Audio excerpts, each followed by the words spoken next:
கடலைப்பருப்பு. இப்போ சொல்லுமா. 1/4 கிலோ கடலைப்பருப்பு 4 மணி நேரம் ஊற வச்சேன். 4 மணி நேரம் ஊற வச்சுருக்கேன். இங்கே அரைக்க போகிறேன். மிக்சியில் போட்டு ஒரு கறக்கு, அவ்வளோதான். அடித்து வச்சுருக்கேன். திருப்பி 3 வெங்காயம், 2 பச்சை மிளகு, கொஞ்சம் கருவேப்பிலை, இஞ்சி, ஒரு துண்டு இஞ்சி, கொஞ்சம் கருவேப்பிலை, 3 வெங்காயம், இவ்வளோதுக்கு.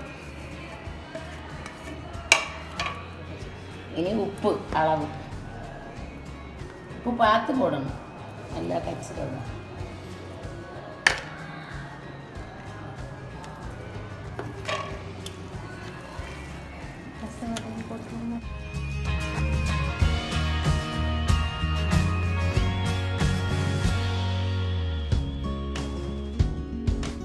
இப்படி உருட்டணும், உருட்டி பொறுமையாக உருட்டணும்.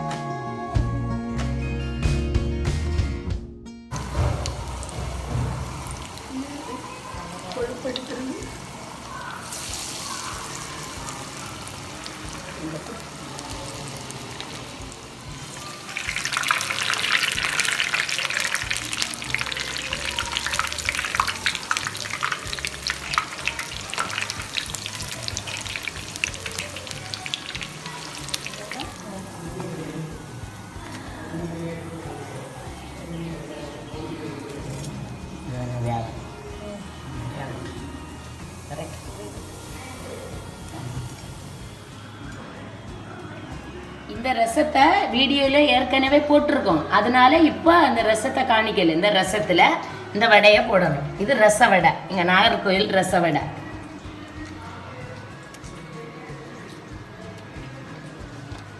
அது இட்லிக்கு சாப்பிடலாம், எதுக்குன்னாலும் ஊறணும். ஒரு அரை மணிக்கூர் அப்படி வச்சா மொதுன்னு இருக்கும். அதை அப்படியே எடுத்து வச்சு சாப்பிடலாம். பிள்ளைங்களுக்கும் கொடுக்கலாம், நல்லது.